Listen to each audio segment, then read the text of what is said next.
I'm uncomfortable because this event is tearing at the fabric of this community that I care about and I'm here to support. And I don't know, and I have to ask myself, and I'm not a cynic to ask this, is the juice worth the squeeze? Ready? I was born ready.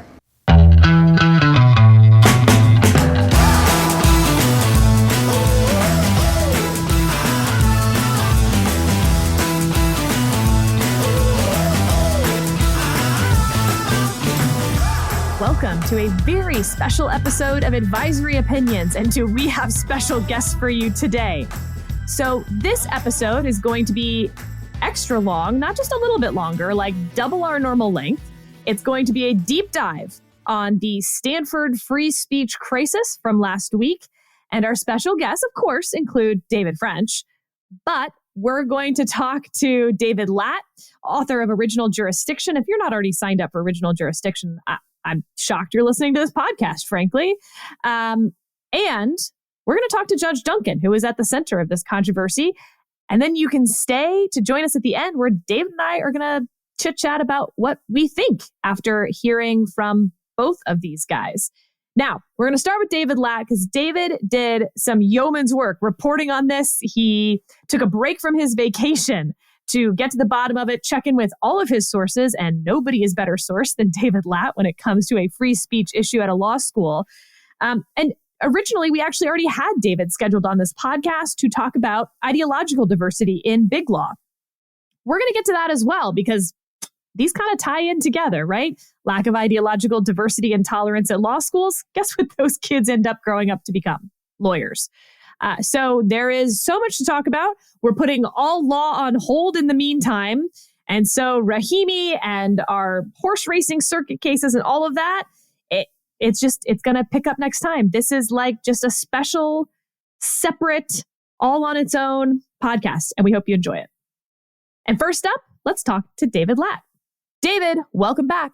Great to be here. Thanks for having me, Sarah. David, fifth footnote, I guess, since you're no longer the host, but Just a special guest. But as a special guest, I'm incredibly excited about this episode, by the way. So David and I were leaving University of Kentucky Law School last week. The event went so well. And I have to just give a shout out to Kentucky as a whole. Because if you're ever interested in having advisory opinions at your law school, let me tell you, on my drive from Lexington back to the Cincinnati airport, which is approximately an hour and 20 minutes, in that entire time, and I was running quite late to the airport, I got to my plane 8 minutes before they shut the door. In the left lane, not a single car stayed in the left lane. Everyone moved over to the faster traffic, which I've just never seen in any other state. And in that hour and 20-minute drive, I passed at least 4 Chick-fil-A's. So it was just a fabulous experience overall. So thank you again to University of Kentucky. But a few hours later, on the West Coast, there was a very different experience at Stanford Law School. David, why don't you just walk us through it? Which David? Not you. Yes. So a very interesting event happened last week at Stanford Law School. This was on Thursday, March 9. Kyle Duncan, who is a judge on the Fifth Circuit Court of Appeals, spoke to the Stanford Federalist Society, or perhaps I should say attempted to speak, because his appearance was subjected to a very disruptive protest. About 100 students came to protest his appearance. They stood outside the room as people entered and booed individual students, including Federalist Society members who were going into the talk. Then of those 100, about 50 to 70 piled into the room itself. There were, according to my sources, maybe only 12 to 20 actual Federalist Society members who were there to listen to Judge Duncan. The subject of his talk was going to be about the Fifth Circuit's jurisprudence on certain controversial issues, including COVID and guns, and some of these cases you have both talked about here, in dialogue with the Supreme Court, especially in areas where the Supreme Court jurisprudence itself might be in flux. So the social media case, the case about domestic violence and gun rights, etc. So that was going to be the subject of his talk. Judge Duncan is very controversial, though, not related to the subject of his talk, because before he became a judge, he was involved in litigating various issues, fairly controversial issues, and he would take the socially conservative side, issues relating to, for example, LGBTQ rights, marriage equality, etc. And then as a judge, he has also issued a number of controversial rulings, including a ruling relating to a transgender criminal defendant who wanted to be referred to with their preferred pronouns. So Judge Duncan was a controversial speaker to choose for the Stanford Federalist Society. So once he got in there were all these protesters. And as the president of the chapter was starting to speak, you already had an inkling that some trouble was coming because people started cheering and catcalling and making noises. And then when the president turned the podium over to Judge Duncan, things only got worse. It was very difficult for the judge to speak. People were shouting out. And by the way, the protesters were already holding up signs.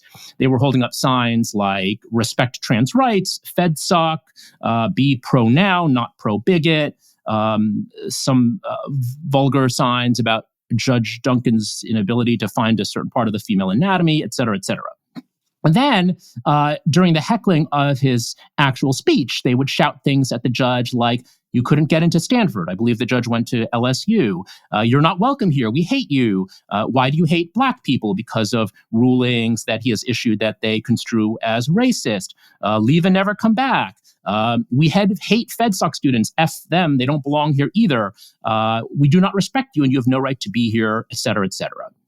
So throughout this heckling, the Associate Dean of Diversity, Equity, and Inclusion, Dean Steinbach, and the university's student relations representative, and a few other administrators, I believe that per Ed Whalen, who broke this story originally, there were 5 administrators in total. Throughout this heckling, the 5 or so administrators did nothing. FedSoc members had discussed possible disruption with the administrators before the event, and the student relations rep said he would issue warnings to people who interrupted, but only if the yelling disrupted the flow of the event. Despite the obvious disruption to the flow, no warnings were issued. And then at around 10 minutes or so of trying to give his remarks, Judge Duncan became understandably angry. He departed from his prepared remarks. He started lacing into the hecklers. He called the students, quote, juvenile idiots, and said he couldn't believe the, quote, blatant disrespect he was being shown. And then at some point, he asked an administrator to come help him restore order. So at this point, Associate Dean Steinbach came up to the front and took the podium. She asked to speak privately between them. She said no. She said, I'd like to speak to the crowd. And after a brief exchange, she did speak. And it turned out that she had brought a speech. She had prepared remarks. She opened up her portfolio. She was apparently expecting this. She was prepared. And she started to read remarks. And those have been transcribed. FIRE, the Foundation for Individual Rights and Expression, has a full transcript of her remarks. There's also a video that Ed Whalen posted that you can watch that contains her remarks. And what she did was to summarize it, talked about Stanford's free speech policy and said, yes, we've invited you here and you have the right to be here. But then she sort of took with one hand what she gave with the other and started to talk about how she is pained to say that you are welcome here to speak and that your presence and your work is very hurtful to members of the community, that she was pained to have to tell him that his work and previous words had caused real harm to people.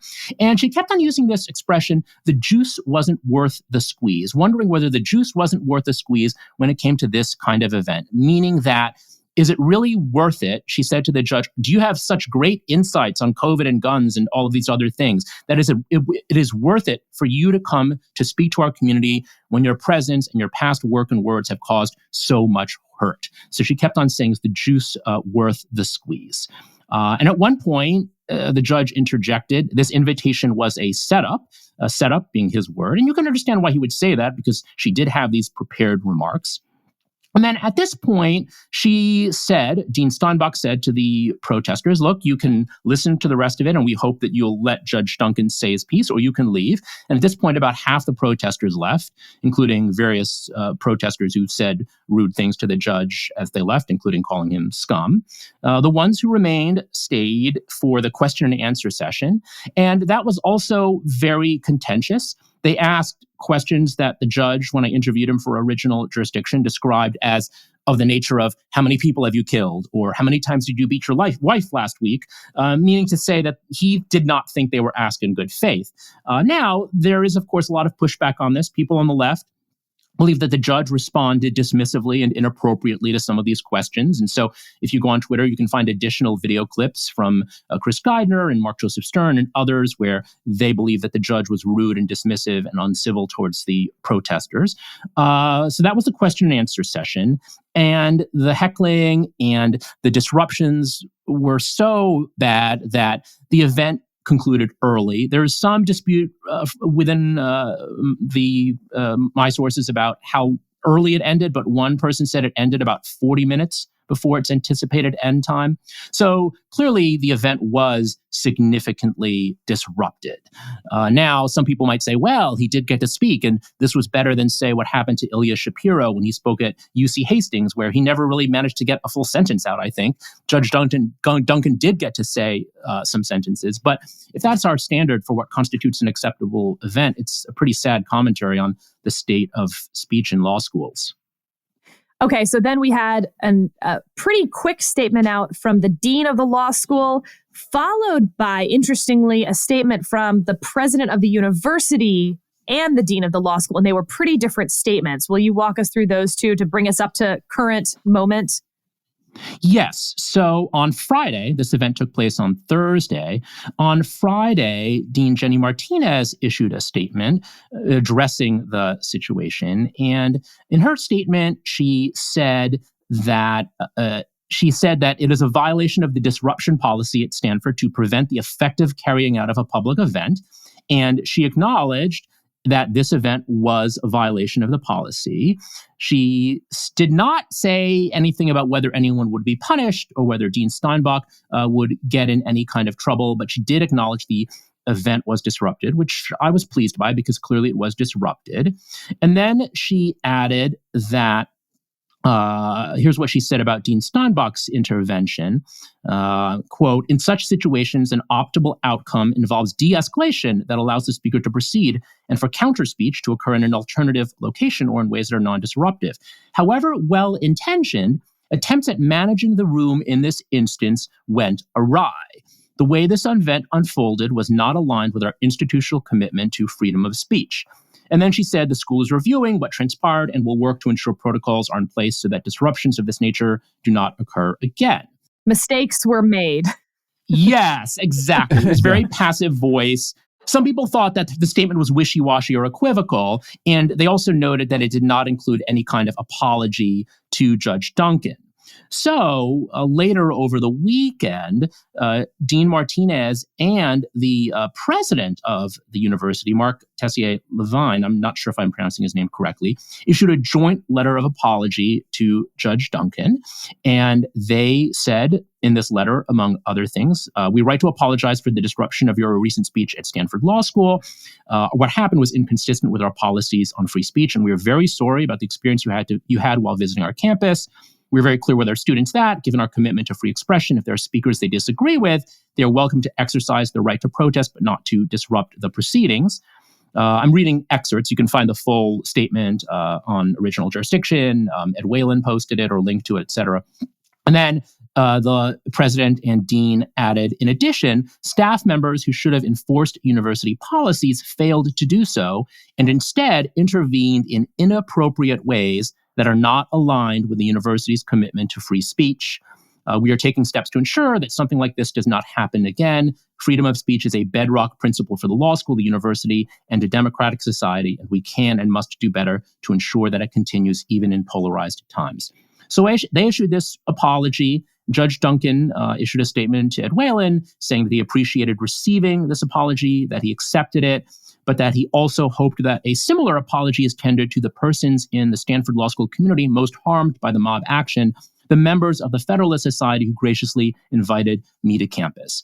Because one theme that the judge emphasized in various interviews he gave, including to me, but others as well, Aaron Sabarium, Rod Dreher, Nate Raymond. He gave a number of interviews, and one of the things that he emphasized was, look, I'm a federal judge. Don't feel bad for me. I have life tenure. I'm going to keep ruling on my cases. You should really feel bad for the members of the Stanford Federalist Society who have been maligned and mistreated and who are being shamed by their classmates. And one thing I should add is, in the lead up to the event, there were a number of posters. Some of them were criticizing Judge Duncan in the days before his Thursday appearance, but some of them were criticizing the members of the Federalist Society for inviting him. So they had headshots of the board members of the Federalist Society saying that they should be ashamed of themselves for inviting such a terrible and divisive speaker to campus.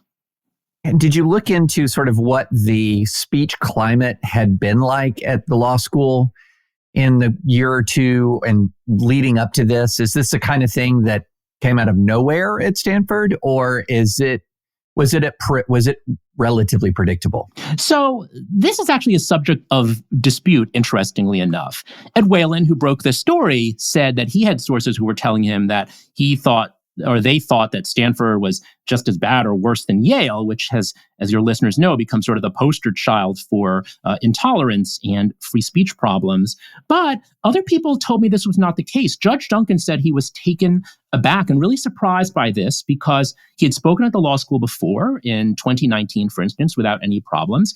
He knew of other judges, conservative judges, Trump-appointed judges, who had spoken without problems. For example, Judge Bumate, who has been mentioned before on the pod, he spoke. He was subjected to a silent walkout, but it was a silent walkout. Nobody was heckling him or preventing his speech from proceeding. Judges Ken Lee and Daniel Bress, also from the Ninth Circuit, appeared on a panel a number of years ago. That went off without a hitch. And the other thing that Judge Duncan told me was, before the event, he had actually reached out to the administration through Michael McConnell, who's a member of the Stanford faculty and a former 10th Circuit judge. And with Judge McConnell serving as intermediary, the Stanford Law School administration assured Judge Duncan that while there might be protest, the protest would be non-disruptive. So Judge Duncan told me he went in there with no idea of what was going to occur, and nothing he has experienced at many other law schools he has spoken at was anything remotely like what happened at Stanford. So I guess in answer to your question, reports do differ somewhat on what the speech climate was like at Stanford, but I think it was not really on the map yet as a trouble spot. And one other thing I'll add is one of my sources, who's a member of the Stanford Federalist Society, said they were rather surprised by this too, because they thought that things were pretty good at Stanford. They considered some of the protesters to be friends, and they had productive and civil exchanges with them in and out of class. And so they were very shocked by what happened. I want to go through and steelman some of the arguments that I've seen from, appellate Twitter on the left. So one argument that I saw immediately was that's how free speech works. He got to speak. The protesters got to speak. The dean got to speak. What's wrong with that? Isn't more speech better? Yes, and I definitely saw that also. And Dean Steinbach, when she was talking to FedSoc members after the talk, said this is what free speech looks like. It's messy. I take issue with this. I think that in an academic community, there are rules about who has the privileged place in the forum and when you get to respond. It's sort of analogous to time, place, manner restrictions in First Amendment jurisprudence. And look, I know Stanford is a private school, and so people will often say, the First Amendment. Of course, footnote, California has a law called the Leonard Law, which applies some free speech protections to private institutions like Stanford if they're non-sectarian, non-religious. But we'll put that aside for a sec. But people were saying that, absolutely. But I don't think that's really the case, because I think free speech involves not just the ability to speak, but the ability to listen. And when you just have a cacophony and nobody can hear anybody, I don't think that's really meaningful free speech. And there have been a number of law professors, including Eugene Volokh, who's a First Amendment expert, Howard Wasserman, others, who've written about why heckling and yelling at somebody in an academic environment is not really a legitimate form of so-called counter speech. And again, aside, this would be different if we were talking about a street corner or some unregulated space where people are just yelling and they have the right to yell and somebody yells back at them. That's different. But this is an academic environment where there are certain rules about who has the floor, who has the forum, when you can respond. If people wanted to use the Q&A to articulate their viewpoints, that would be a different thing. And one other thing I'll just mention, which I've mentioned in past coverage, is if we take this approach of just, well, whoever yells the loudest gets to communicate their ideas, this sort of majoritarian approach to free speech, I don't know if everyone's going to like that. People on the left might like that in academia because they're the dominant force, but what about in Georgia? What about in Florida? What about in places that have laws against teaching critical race theory, or places where they're trying to yank Toni Morrison books from the shelves? Do we really want a majoritarian approach to free speech where whoever has the loudest voice or the greatest number gets to prevail? I don't think we really do.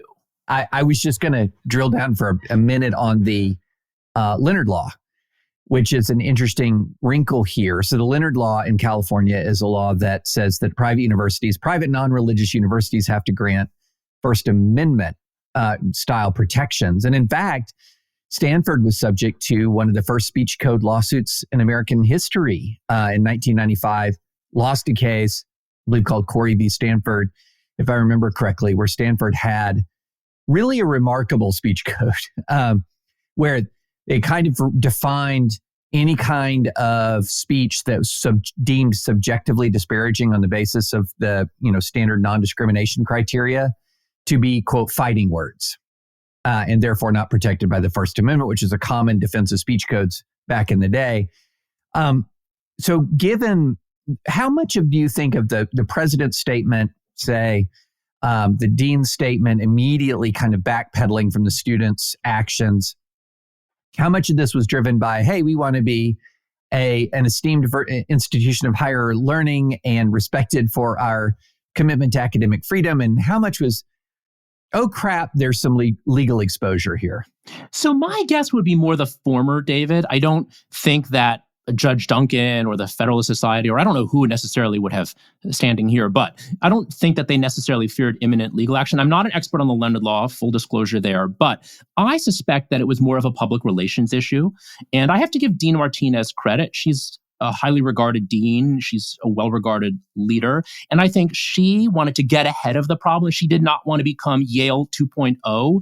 The title of my story on Original Jurisdiction was Yale Law is no longer number one, for free speech debacles. And I don't think Dean Martinez wanted to become the next Dean Gerken. And full disclosure, I think Dean Gerken has made a course correction, and I think she's doing a much better job now. But for a time, I think Dean Gerken was held up as an example of a leader who wasn't taking a sufficiently strong line on speech. And I think Dean Martinez wants to say right out of the gate, that's not me. We're not Yale. Do not underestimate our commitment to free speech. So I think it was more of a public relations concern than necessarily a legal concern. I want to take up the next argument from the left on this, which is that the DEI dean in question here had every right to speak at that moment. She was trying to de-escalate. And so, yes, she was identifying with the crowd, making them feel like they were being heard in order to then let the speech go on. And that two, in terms of not liking sort of the merits of her criticism of Judge Duncan, that individuals at universities, but also universities themselves, are allowed to have their own viewpoints. And she was simply expressing that viewpoint. Do you have a thought on that pushback to the idea that what the dean did was inappropriate? Yes, and there were definitely defenders. I think Julian Davis Mortensen, for example, on Twitter, who's a law professor, was saying that she deftly navigated this very fraught situation. And look, let me say a couple of things. One, there have been a lot of attacks on Dean Steinbach, and I've definitely criticized her conduct here. But I do not think she had ill intent. I think that she really did want to try and help the situation, acknowledging the hurt, but also allowing Judge Duncan to speak. Although, there is some dispute over that. Some people read her remarks as saying, well, she just wanted him to kind of self-deport and shut up. Can I ask a follow-up just on that point? Do we know why, in my experience as a Federalist Society president at Harvard, for instance, this is a dean of students' job. It always was a dean of students' job. Why was the DEI dean the one taking the podium to begin with? She's not, this isn't in her chain of command, if you will. So at many law schools, the DEI dean is under the dean of students. This was the case at Yale at the Office of Student Affairs. And so perhaps the dean of students, who later issued a statement to the Federal Society members, but we can talk about that later. I think perhaps she delegated this, I guess, to her DEI dean. And she's an acting, by the way, anyway. There's not a formal dean of students right now at Stanford is also, I think, part of the issue here. Oh, interesting. Okay.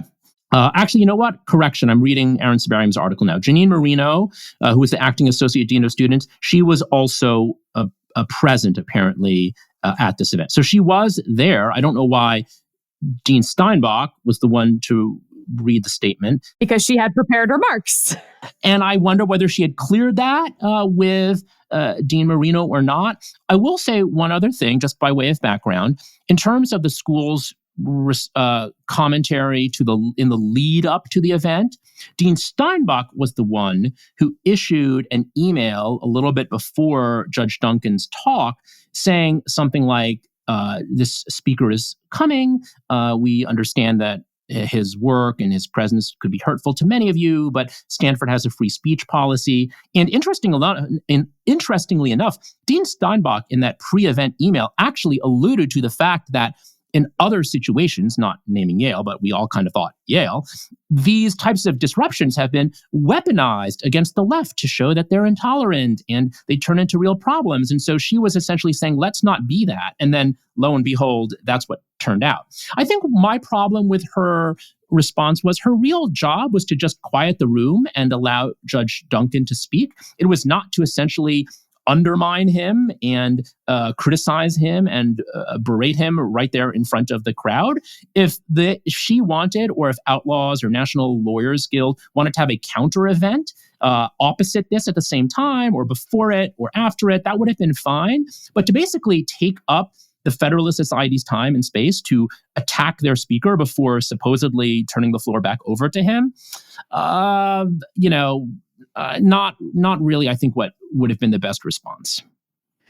I am very interested in this defense of the students that sort of goes like this, because we've talked about heckler's veto, but there's also another aspect of this that kind of bothers me specifically about the law school environment. And that is,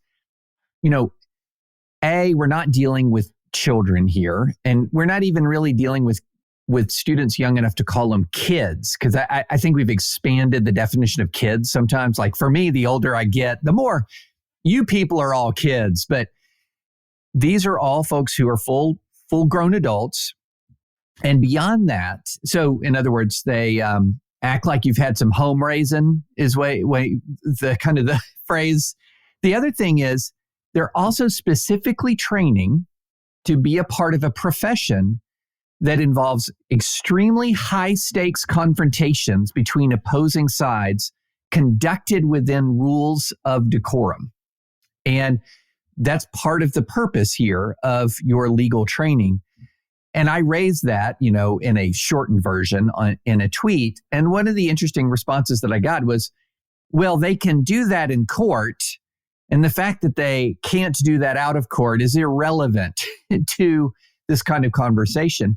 And I just thought that was an interesting piece of pushback that essentially is saying we're getting highly contextualized. And I get it. I get that somebody might say, well, look, if I'm an actual constitutional litigator, I'm not going to heckle opposing counsel in the courtroom. But one of the questions I have is, I am very interested in this. What is, from a cultural standpoint, how should a legal education be preparing students to engage in these kinds of high stakes confrontations? And is this a part of it? I do not think that law schools are doing their students service by allowing them to heckle and treat speakers in this way.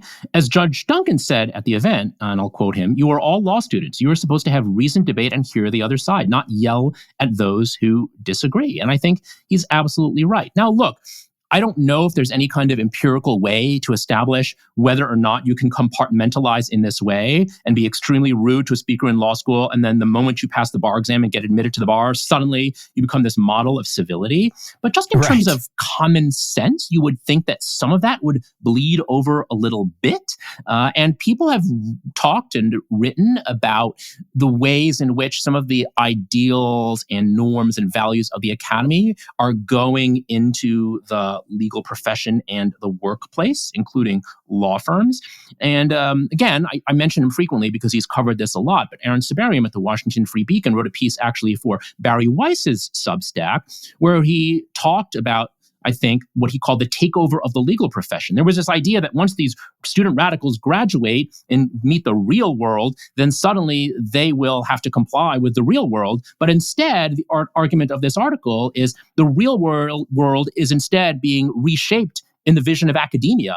And you see a lot of things that originate in academia now taking place in law firms and in the profession. So I'm concerned. Again, I don't mean to be sort of Chicken Little and say, oh my gosh, now tomorrow people are going to be yelling over the justices at 1 First Street. I don't think that's going to happen. Right. I'm not trying to be hyperbolic here.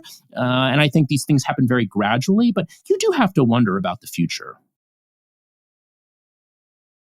Well, let's use this as an opportunity then to expand the conversation a little bit about what happens to these law students when they do go out into the world. Because I think what really distinguishes this from Yale to me is that it was a federal judge. And this idea that, it was sort of one thing when it was opposing counsel at Yale, right? It was Kristen Wagner who, argues before the Supreme Court, wins lots of her cases. And we could make the argument that that's not how you're going to beat Kristen in front of 9 justices, is to simply yell louder than she is. Right. But all the same, things do get testy with opposing counsel in those conference calls. Quite different when it's a federal judge from the Fifth Circuit and you can't think of any other way to engage with them than, you mentioned one of the signs, but I think it's worth noting that during that Q&A, I think that some of the questions were not in good faith, but nevertheless questions. Some of them, however, and one in particular, and because I messed up last time, and I used the F-bomb 3 times on the last podcast, only 2 of which got bleeped. So lesson learned that if I leave too many Easter eggs for poor Adam, our producer, he can't catch them all. So I'm going to be very careful in phrasing what this question was, but the student said, I'm a gay man and I know where the prostate is. Why don't you know where, and it's a very specific part of the female anatomy that starts with a C, is? That's not a legal question. That's not a question to ask a federal judge. There's just no possible world in which that's an appropriate question to ask anyone in a university Q&A setting, unless it's a question about where that female body, a whole lecture on sexual anatomy. And you're like, I can't find this. Where is it? Is it real? So wildly unacceptable. Now, I will note, just footnote for those who are into the legal history of judges being heckled at law schools, there was a precursor to this that I'm sure David remembers. When Justice Scalia was speaking at a law school, he wasn't heckled, but a student got up during the Q&A and asked him if he'd ever sodomized his wife or been sodomized by whatever it was, doesn't matter. Right. Justice Scalia did not take kindly to that question, as you can imagine. So there is, I guess, some precedent for this, but nevertheless, this was gross. Okay, so then fast forward, and David, I mentioned that I wanted to talk to you about this. You had the piece that you published, an op-ed, about what's going on at law firms. Big law cancel culture was the title that the Boston Globe picked for your piece. I know that's not the headline you would have picked for it, because cancel culture and wokeness and all that stuff just carries so much baggage with it right now. But I was hoping you could talk a little bit about your argument, because then what I loved that you did in original jurisdiction is you went through and steel-manned all of the arguments that you could that you had gotten and criticisms from your piece, and went through and answered them all. And it was better than the original piece. So I want us to do a little bit of that as well. Yes. So in this Boston Globe piece, I just was citing a couple of recent incidents at law firms where, for example, Paul Clement and Aaron Murphy were forced to leave Kirkland & Ellis after winning Bruin, the big gun rights case, which you've talked about a lot here on the pod, because Kirkland no longer wanted to handle Second Amendment cases because they were just too controversial, and clients and staffers and lawyers at the firm didn't like those. And then there was another case involving Robin Keller, who was a retired partner at Hogan Lovells, but who was still serving clients. And she made some statements statements on a firm conference call defending the Supreme Court ruling in Dobbs, which overruled Roe. And shortly thereafter, there was an investigation. And then her ties to the firm were severed. And I interviewed another partner at a large law firm who had a similar story involving how her views on Dobbs also contributed to her departure from that firm. And so the argument I was making in the Boston Globe piece was, look, we need to have greater ideological diversity and respect for alternative viewpoints within large law firms. It makes law firms better advocates for their clients if they can understand all perspectives. There is empirical research, not even specifically about law firms, showing that intellectually and ideologically diverse teams perform better because they are able to see solutions that maybe people who all thought alike would not see.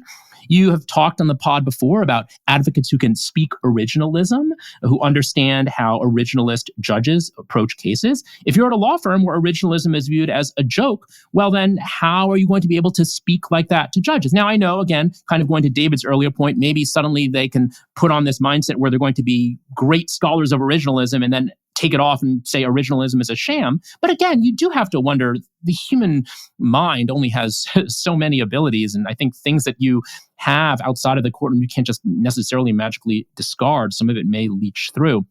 So that was the argument I was making in the Globe piece. And then in the follow-up on original jurisdiction, which I framed as this sort of imaginary or Socratic dialogue between myself and my critics, I was really just trying to explore some of the pushback I got on that piece. And rather than picking a particular critique and just attacking that point by point, I tried to sort of group the arguments and then respond to them. And I did try, as you said, to steel person them and really try to say, look, present the strongest version of that rather than just try to be dismissive or snarky. You know, one thing that strikes me about this intellectual diversity argument and discussion is that, you know, let's just put aside the question of is this happening and to what extent, and go back to the argument and the discussion about intellectual diversity within institutions, especially legal institutions. And it seems to me that there's this really compelling instrumentalist argument for intellectual diversity in big firms, which is you are part of your job representing your clients is being able to effectively advocate in front of the federal bench, which now is, you know, I don't know the exact numbers, but pretty closely divided between sort of Federalist, originalist judges and more progressive judges, and dominated at the Supreme Court by people who are either Federalist Society originalist or Federalist Society originalist adjacent.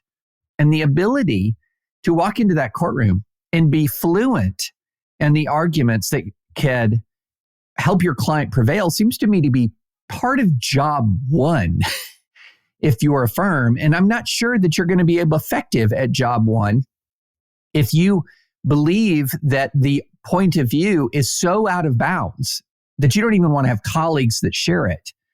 And, you know, it reminds me of the very different ways in which different cases are argued. So Sarah and I talked about the Kennedy versus Bremerton case, where the advocate walks in essentially for the school district, kind of radiating contempt for the justices with whom he disagrees, versus Bostock.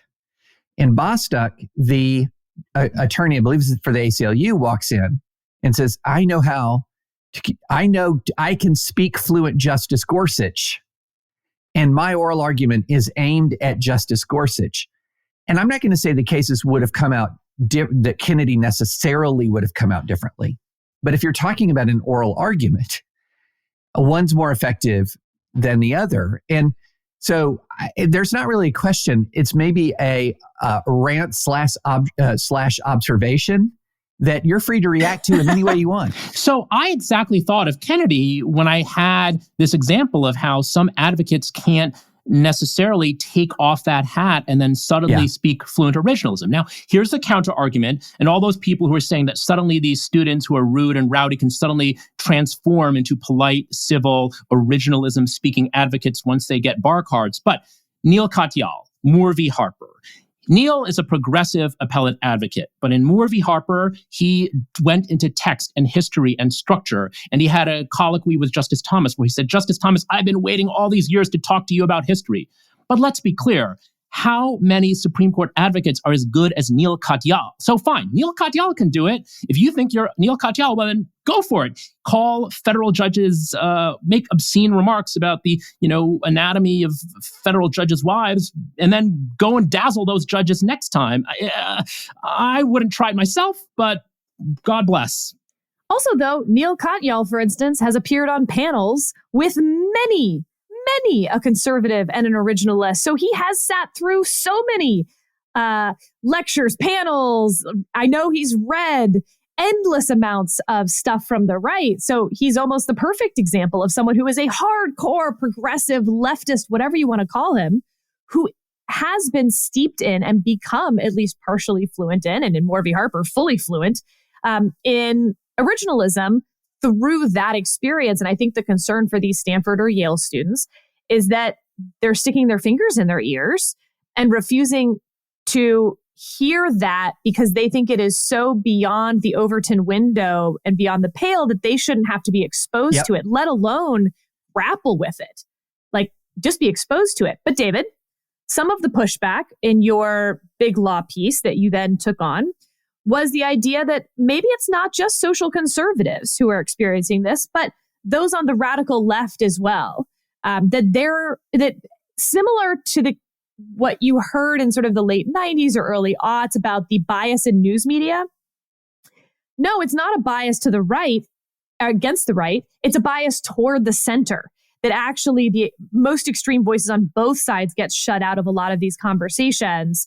And I was wondering if you'd take that on in second, that the idea that, sure, maybe most of the law firms lean left, but then there's Jones Day, there's major law firms that are super right-wing lunatic law firms, and you can just go to Jones Day. It's not some, boutique that's struggling out there. I do agree that law firms are left center. I'm not saying they are radical left. On the economic side, they are defending large corporations. They're defending alleged polluters. They're defending financial institutions. They're defending fossil fuel companies. So I'm not saying that the dominant mindset in big law is AOC or something. But the problem is, I think they reject they exclude viewpoints that are either socially conservative or on economic issues or redistribution issues, they reject viewpoints that are too far left. And what I was saying in my piece or my follow-up piece, I would welcome it if people who had more radical economic views of a Bernie Sanders or an Alexandria Ocasio-Cortez were in law firms. I think that would actually help them. Again, you can't necessarily advance that. You have to think about how to package it in certain ways. You have to look at the precedent and the laws. But I think it will be great. The people who have those hardcore progressive views, in my experience, they get their Skadden fellowships and they go into public interest law and they work for, the NAACP, or they work for the ACLU 2.0, and they don't really go to large law firms. But one interesting example I cited was Kathleen McCormick, who's now the chancellor of the Delaware Court of Chancery, so arguably the nation's most important judge when it comes to corporate law issues. Before she joined Young Conaway, which was the major corporate law firm in Delaware, where she was a partner before becoming chancellor, she was a legal aid lawyer. And I wonder, is it a coincidence that a former legal aid lawyer became one of the leading litigators of corporate law and is now the top judge in corporate law? I wonder. I think probably, look, it certainly didn't hurt her, having been a legal aid lawyer, to become a leading jurist in corporate law. So I think it would be great if big law was more open to both socially conservative viewpoints and economically left viewpoints. On the Jones Day counterexample, the point I made was, look, Jones Day is one of 200 large American law firms. And I did not say in the piece that big law was exclusively liberal or progressive. There are exceptions, but Jones Day is one out of 200 law firms. And I said, well, I could even grant you 19 other Jones Days. And I don't think there are 19. I don't even think there are 9. And I dropped a couple of names that I think a lot of my readers probably haven't even heard of as possible candidates.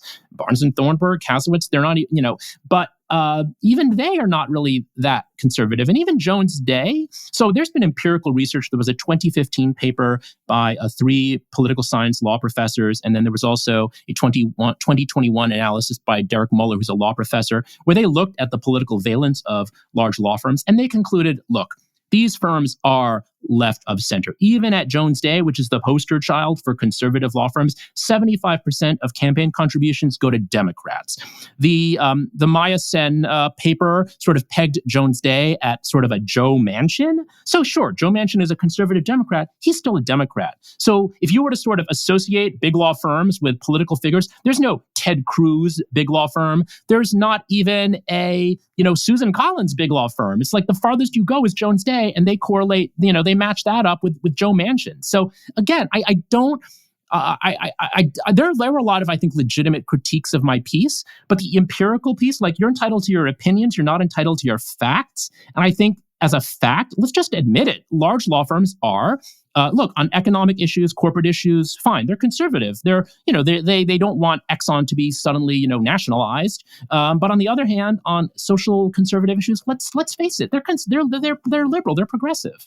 One thing that also that goes to this argument about, well, you've got conservative law firms. Okay, first, we can deal with what you just said is, in fact, a Joe Manchin law firm is not terribly conservative, but there are much more conservative boutique law firms, certainly. But if the argument is, well, get thee to your own institution, bigot, then actually what ends up happening is the creation of parallel institutions where neither one is particularly healthy, okay? So we've seen this in media that, well, if you're a conservative or on the right and you're a reporter, you're a commentator, well, you've got Fox, you've got Town Hall, you've got Daily Wire, you've got, you name it. But that siloing is not healthy for either institution. It makes one more extreme. It makes the other also more extreme, because groupthink has that same effect on people, whether they're on the left or on the right, which is the law of group polarization casts on steam. When like-minded people gather, what happens? They become more extreme. And so on the one hand, I do see that there are special interest type legal organizations that are going to be ideologically siloed by design, and it's hard to really kind of, figure out a way past that. Or would you even want to, because they're dedicated to very specific kinds of issues. But these more general interest law firms, the idea that you can silo them ideologically and make them decent institutions at the same time strikes me as deeply misguided. Yeah, I have 2 points on that, David. I think the first, which Paul Clement has made, he made it in an interview I conducted with him for my podcast at Original Jurisdiction. He also made it in a panel at the Federalist Society National Lawyers Convention, is, look, boutique firms are great, and there are firms like Clement and Murphy and Consovoy McCarthy and other boutique firms, Cooper and Kirk, on the right. The problem is they're imperfect substitutes. For example, these firms are small. So if you're going to have a major trial on an issue, a large law firm with dozens of bodies to spare and thousands of billable hours to spare is going to be able to do that. And sure, Clement and Murphy, they can write a great Supreme Court brief. Are they going to be able to do a multi-week, pro bono or public interest trial on, say, religious liberty? No, you need a large law firm to do that. And if large law firms are all avoiding that type of work, I think we are going to be a poorer legal system for it. And the other point I would make that I made in my piece was, look, in addition to the idea of being effective advocates, and the most effective advocates, especially in a bench that is more mixed ideologically than the legal profession and certainly the legal academy, having colleagues with different viewpoints just makes things more fun. It makes your workplace more interesting.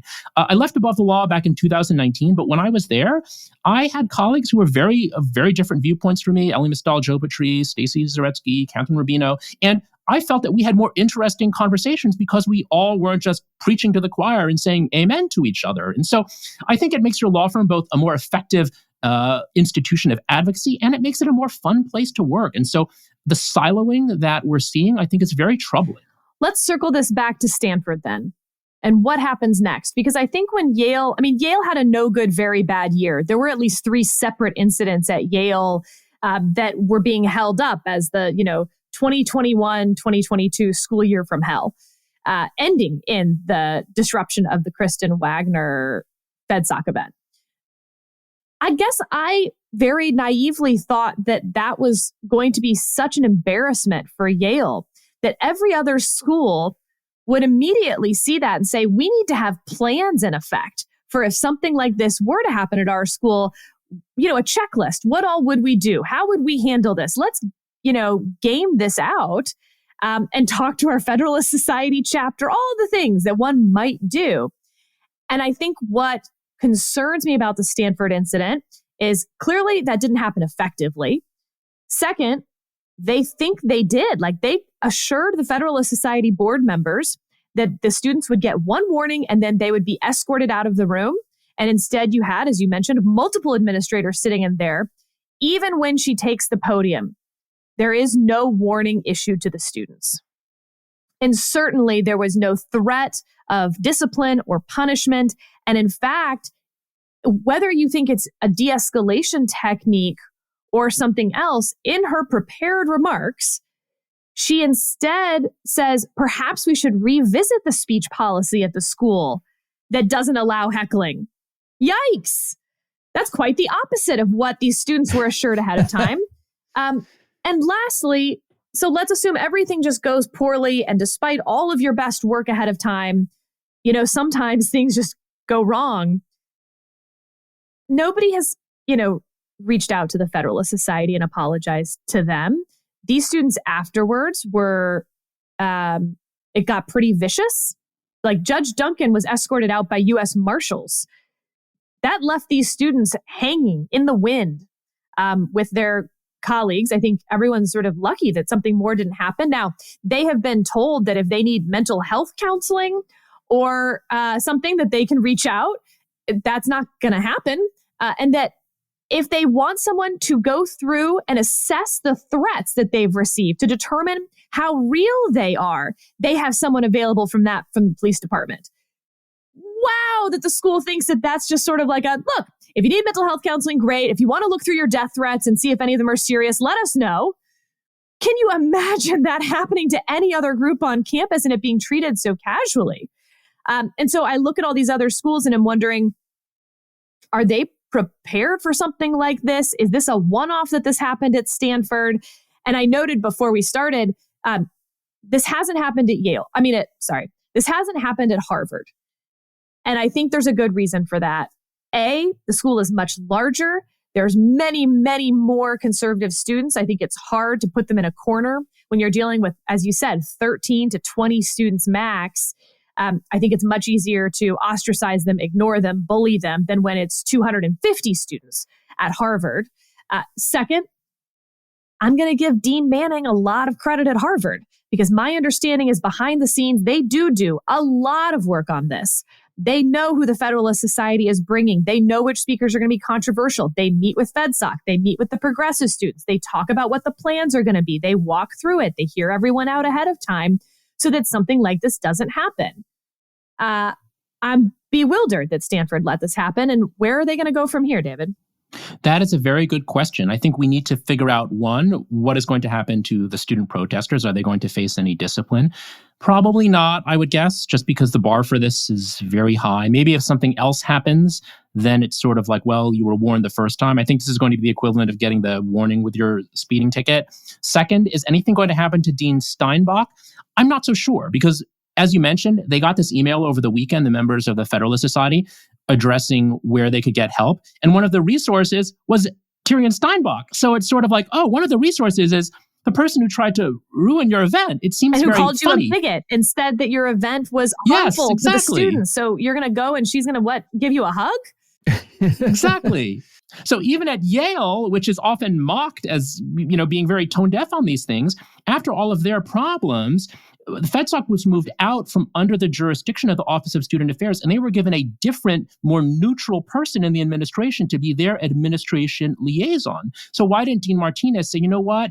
You shouldn't have to deal with Dean Steinbach. Here's a new person to deal with. That makes no sense. Why should you deal with the administrators, the dean of students who sat in your event and did nothing? So that made no sense to me. So I would actually, again, it's kind of funny to point to this, but Yale could actually be an example because in the wake of their sort of, I don't know how you pronounce this, their honest horribilis or whatever, they actually instituted some changes. They tightened up their disciplinary code for speech infractions. They instituted a civility and discourse training as part of their 1L orientation. If you're going to have diversity and inclusion training, which they do, why not have civil discourse training?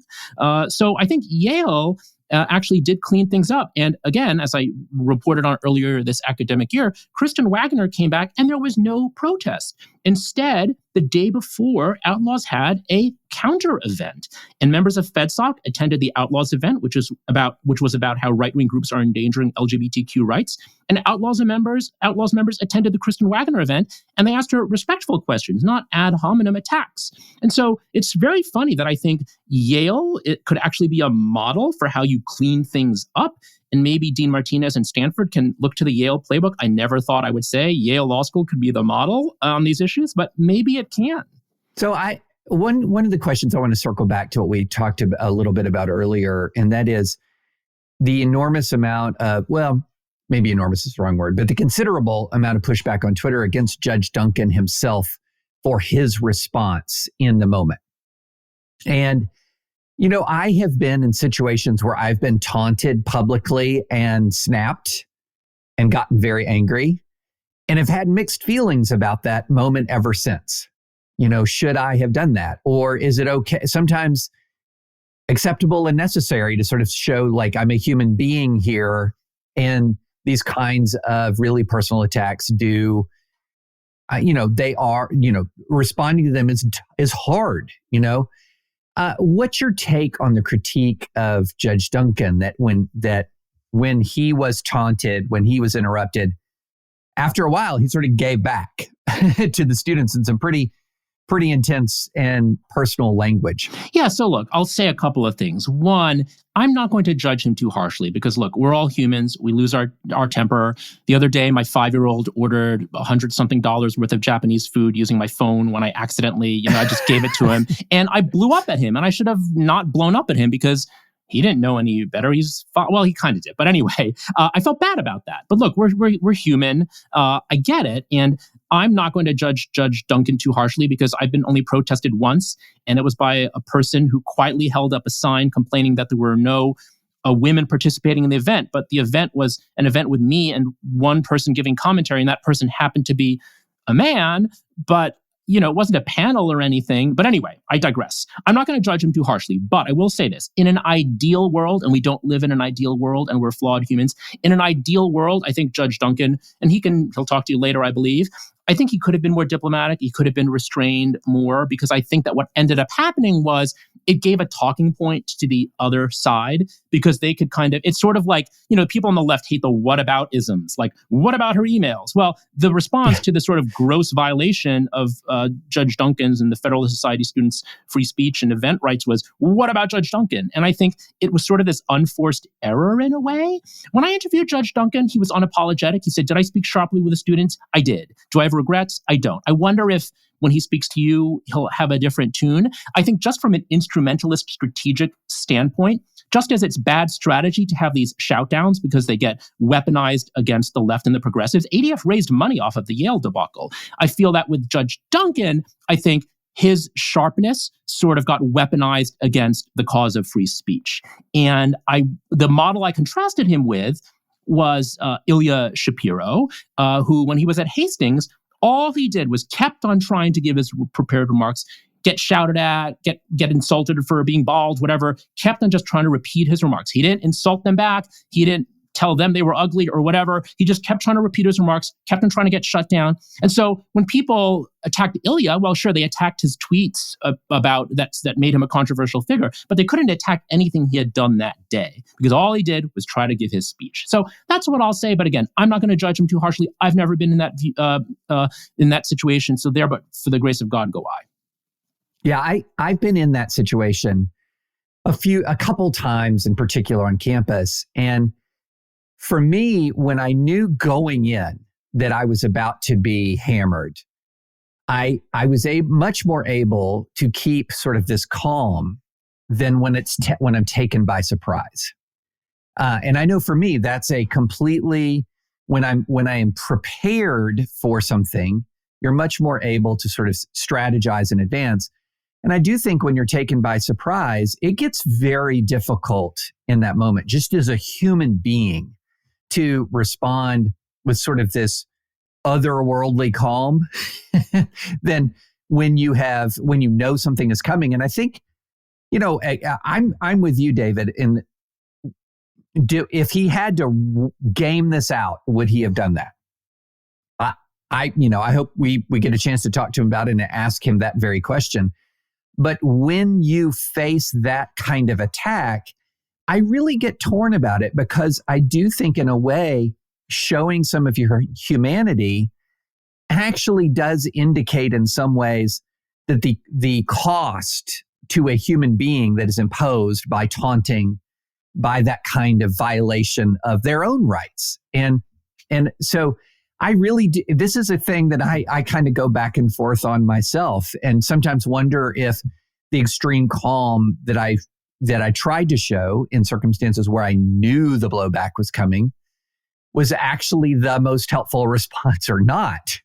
And so, I don't know. It's a tough thing. And there's a saying I like to refer back to, is that vice often leaves virtue with sort of few good options, that there's sometimes not a perfect playbook for responding to these things. I think that one of the exchanges, though, that was telling, and that, to David Lat's point, if it had been a calmer exchange, it would have been a better poster child for the whole event, was when one of the students was heckling him, saying, you hate Black people. Why do you hate Black people?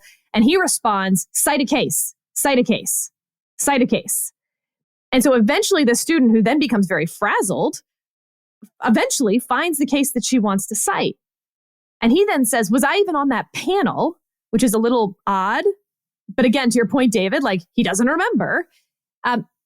Because the whole thing was at such a high pitch, and I mean that literally, but also metaphorically, he wasn't able to realize in that moment that he had actually been in the dissent. She had cited a case where he had been on her side of the issue, which is, that sort of highlights the whole problem with these students not listening in the first place. Maybe they could have learned something about why he was in dissent in that case, and why they were wrong. And with that, David Lat, thank you so much for joining us on this topic, which is just right in your wheelhouse. And for anyone interested in learning more, I highly recommend they go to Original Jurisdiction, sign up immediately. And next up, that's right, we're talking to Judge Duncan.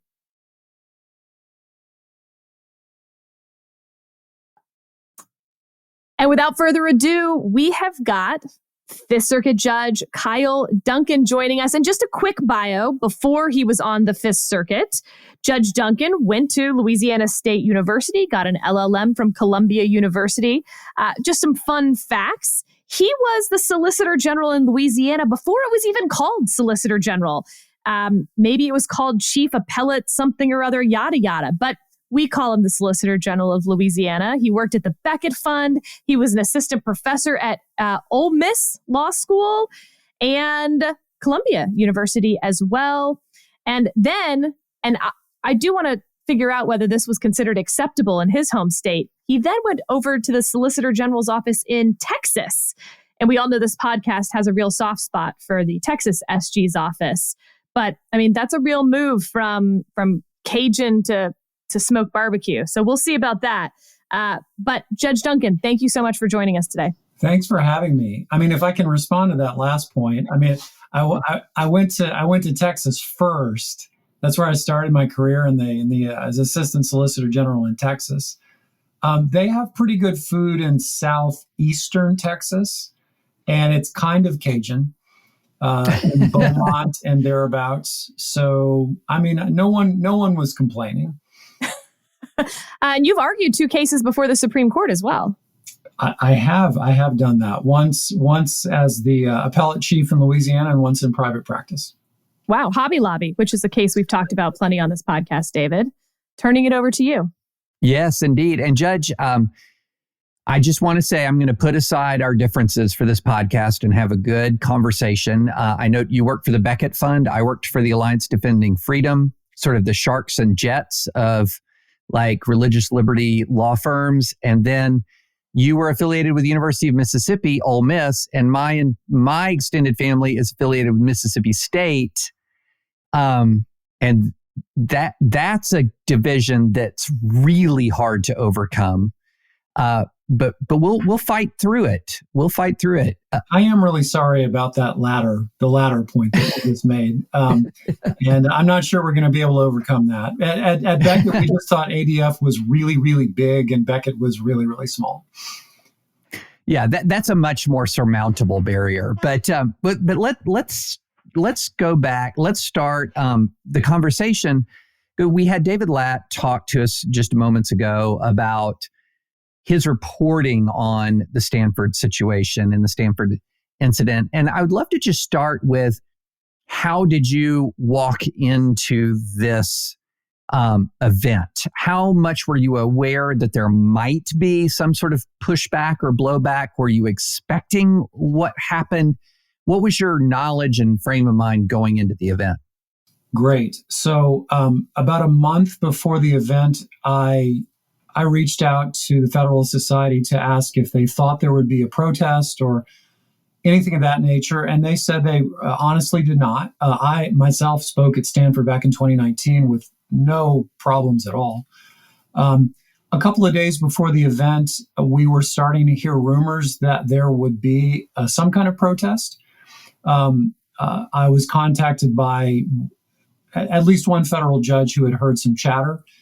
And we knew enough to reach out to other people who had been protested by this particular group, I think.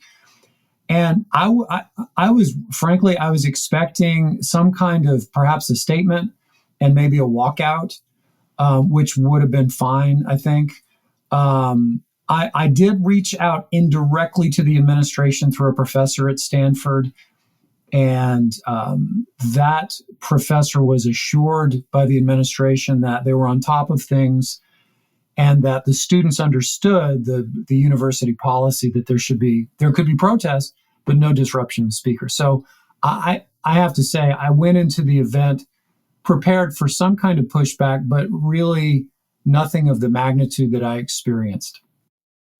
Can I ask just a really big picture question, which is, why go speak to any law school? Why do you think it's important to give speeches like this? And why do you accept Stanford? It's outside the Fifth Circuit. It's in the dreaded Ninth Circuit of all places.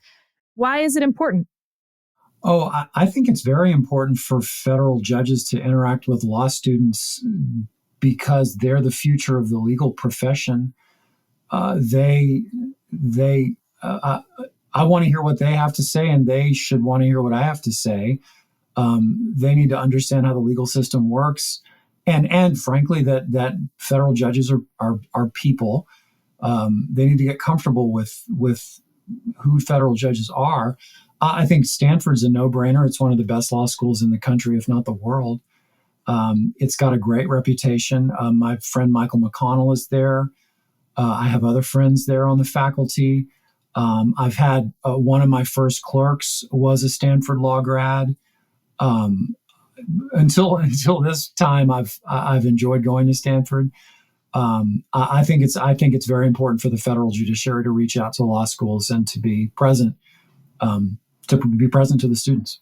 So when you started speaking, what was the experience like? Was this a situation where, and I've been in situations where I'm interrupted by occasional shouts. In other words, someone derisively laughing or shouting out a disagreement or whatever. And I've also been in situations where I had to stop speaking because the incoming was so loud and angry that there was just no way to compete with it. So tell us about, how did this unfold from your perspective? Was this occasional shouts and jeers, or was this kind of a volume of communication, a volume of response from the audience that was impossible to overcome? David, it was the latter. And I'm glad you know what you've experienced this, so you know where I'm coming from. As I walked up to the classroom with the Federalist Society president, probably 100 yards off, we heard the protest. And there was kind of a rally going on in the lobby, which is a pretty small lobby outside the classroom. I would estimate that there were at least 100 people. There was chanting, there was jeering, there were signs, there was banging, there was stomping. I was told by someone that I should try to record things. And so I tried to do that, and I went around recording them, just sort of as a self-protection thing. I was aghast when I saw the kind of protest outside, because it was like a kind of a monster truck rally sort of situation. And so I went in the classroom. I mean, there are posters everywhere. So that's that fun, huh? Yeah, it was that fun. And there, so my picture was plastered all over the law school walls with sort of that horror movie font. I think of it as kind of a Dracula or a Bride of Frankenstein kind of font. Saying you should be ashamed, Judge Duncan. And then the more disturbing to me was the faces of the Federal Society board. The students were plastered up in separate posters with the same Dracula font. I went in the classroom, talked to the Federal Society president. There were very few people in the classroom, so I thought, okay, well, maybe the idea here is to prevent people from coming in and hearing the speech. Then, as sort of 12:45, the time for the speech to start, rolled around, all the protesters started coming in, and it was noisy. It was raucous. I immediately could tell that this was not going to be a pleasant experience. The protesters probably outnumbered the Federalist Society 100 to 10, maybe more, maybe 120 to 10. When the president started introducing me, he was hooted down. Every word he said was greeted with mocking derision, shouts, vulgarities. There were signs being displayed that were coarse. they were vulgar. Right. I didn't understand all the words, but I got the gist. There was a dog colorfully painted in the front row. A dog? Painted dog? There was a painted dog. It was a real dog. I want to be clear for the record that I don't blame the dog for anything that happened. So when I started speaking, it was not the occasional interruption. It was every word I said was mocked. So look, I mean, maybe there are trained public speakers who could just power through that. But I'm not inclined to do that, because what's the point? You know, I mean, nobody's there 90% of the people there are not there to hear you. They're there to jeer at you. So what's the point? I mean, I don't know, but it was a circus atmosphere, I would say. There has been discussion, certainly from defenders of yours and sort of free speech advocates, that potentially this was a setup, right? That the dean had prepared remarks. So clearly there was some expectation that the event was going to get disrupted and sort of heckled down. But there has also been some pushback that it was a setup from your side, that you did not come with prepared remarks, that you never intended to really speak, that the point was to make an example of this so that it could embarrass Stanford, you could mock these students, et cetera. I was wondering if you could speak to that criticism. Yeah, that's ludicrous. I'm not a professional provocateur. I have a day job. I'm not that guy, Milo, whatever his name is. I'm a federal judge. I don't have time to go around the country stirring up trouble. That's just ridiculous. Of course I had a prepared speech. I was going to talk about 3 prominent Fifth Circuit cases that sort of come in the gray areas of Supreme Court precedent, and how the circuit courts sort of either anticipate what the Supreme Court's going to do or react to new doctrinal developments.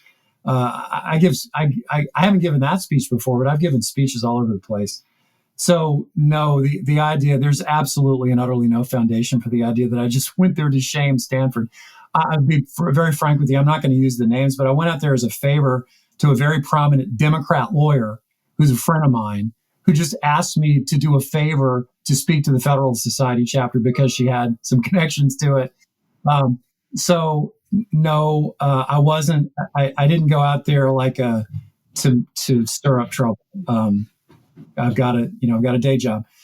as far as whether it was a setup, I am strongly inclined to think that it is, because I witnessed the assistant dean come into this talk. I didn't know who she was ahead of time. She didn't identify herself to me before the speech. She came in with a portfolio. She opened the portfolio. She had a printed out speech.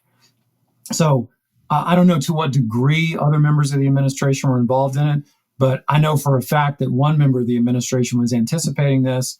I learned after the fact that she had sent an email, I guess, to the entire school, I think, to many people, basically saying how distressed she was over the hurt that my presence would cause on campus. And, so this was all planned in advance. Well, one observation, then a question. It's interesting, this discussion of what did the administrators know and when did they know it is not a frivolous question. When I was president of FIRE, what is now the Foundation for Individual Rights and Expression, but at the time was the Foundation for Individual Rights and Education, there was circumstances where with public universities, I'm thinking of one in particular, where we did FOIA requests related to protests and found actually that the student activists and the DEI, what were diversity administrators then, but now what we call DEI now, had coordinated and planned the actual student disruption. That's not unheard of. But let me ask you kind of a tougher question, because a lot of as I've watched sort of the conversation unfold, there's not so many people who are saying, although there are a few, that what the students did was fine and good. There's a lot of consensus that what the students did way overstepped the bounds. But there's a lot of blowback against your reaction. In other words, that you got too angry, that you were too combative with the students. And again, I'll just, in the interest of transparency, I've been in the same boat before, and sometimes I've gotten pretty combative back. And I've always ended it when that happens, I always have mixed feelings about it. So in reflecting on your response, how do you feel about your response now? What is this, 72 hours, 96 hours later? Yeah, that's a great question, David. And that's exactly right. How do I feel about it? I mean, first of all, yes, I did get angry. I don't see as a human being how you could not get angry. I mean, I guess I haven't achieved perfect detachment and sanctity yet. But sure, I was very angry to be treated that way.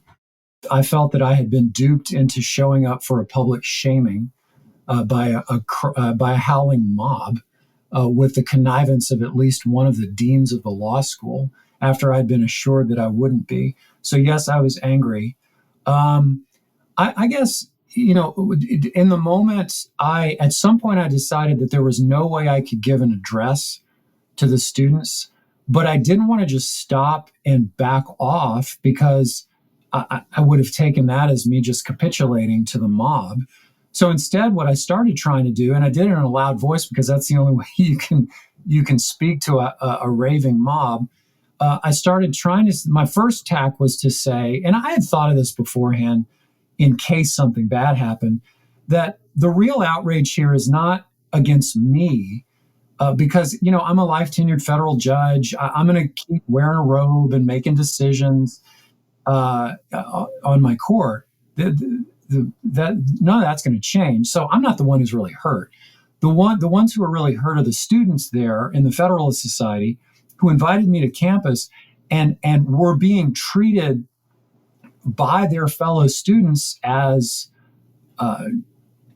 second-class citizens. I mean, just being incredibly disrespected by their fellow students. That really made me mad, and it still does. And so I tried to say, guys, you would not do this. The Federalist Society is not going to do this to your invited speaker, because they're going to have respect for somebody who comes on campus. Why not just give them the same respect? That was howls of derision. And the response to that was shouted at me repeatedly was, well, you don't respect us, so we don't have to respect you. Okay. So yeah, I mean, I got mad, but sometimes there's in situations, anger is the correct response. I don't think I went overboard. When the students are, standing 10 feet away from me, calling me scum, and hurling vulgar invective at me, I mean, I think that's reprehensible. It's despicable.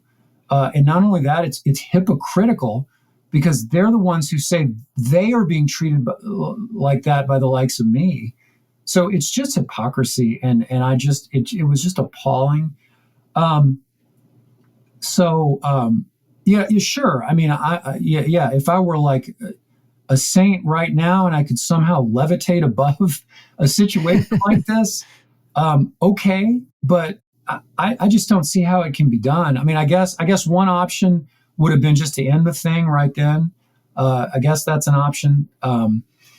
The last thing I'll say on this subject is I was hoping and actually calling out for an administrator to show up and sort of calm things down. And that's when the DEI assistant dean sort of came off the sidelines. I didn't know who she was. I sort of saw people standing on the sidelines. I didn't know that they were administrators. They were adults, I guess. And when she intervened, I thought, okay, there's going to be another adult in the room who's going to calm this down. But her approach to it, and maybe we'll talk about this separately, her approach to it was disorienting, let's say. It became immediately clear to me that she was there not in a capacity to calm the room down, but in a capacity to sort of validate the students, validate their reaction, validate their pain and their hurt that I was causing them, and then to sort of give me this opportunity to speak. I still don't know what to call that. I've never experienced any sort of public dynamic that way. I called it a struggle session. I'm not sure the students knew what a struggle session was, but that I was sort of being invited to confess my errors and hear the pain of the students all in public. I found it all very, very disturbing. And yeah, it made me angry. The moment in which she said that I found the most troubling, there was one where she said that perhaps they should revisit the free speech policy of the school. That wasn't great. That was probably the big picture worst line in what she said. But there's a moment where she turns to you about the juice isn't worth the squeeze. And what she actually says to you, and I don't have the transcript in front of me, so this is a paraphrase, is, what do you have to say to these students that is so important that it's worth the harm that you're causing to this community?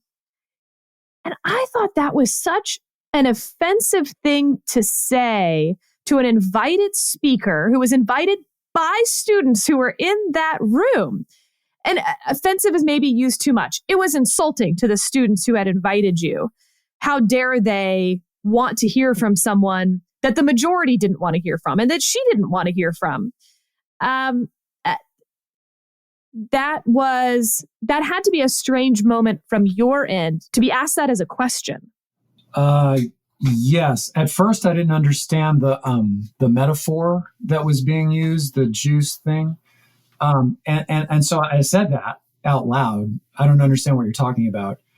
And then I kind of got it. It was your mere presence here is so harmful. How could that what you must have something? I mean, you couldn't possibly have something so important to say to the students that it would justify this. I mean, what? I guess that's sort of a heckler's veto apology, I guess. Look at the mob that showed up. Surely there was no good reason for you to be here. I mean that's not a principle of free expression that I've ever heard of.